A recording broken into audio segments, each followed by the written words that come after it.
એટલા માટે કે ગામને ગમશે, ગામને આ કામ ગમશે, ગામના ખર્ચા બચશે, ગામને ભેગા થવા માટેનું એક સરનામું મળશે.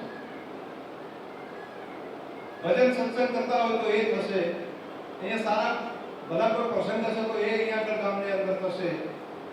ગામને એક થવા માટેનું પણ આ માધ્યમ બનશે. બધા ખેતરોમાં આપણે રહેતા હોય, વાડીઓમાં રહેતા હોય, તો ખેતરોમાં રહેતા બધાને મળવું કેમ?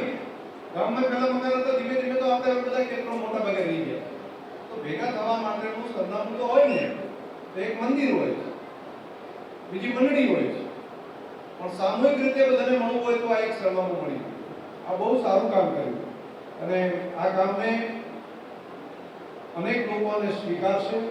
અનેક લોકો આમાંથી પ્રેરણા લઈને આવી વાડીઓ બનાવવાનું કામ પણ ગામો ગામ કરશે. અને તમે સમન્વય પર ભેગો કર્યો કે આમ તો માણસ હોશિયાર છે ને એટલે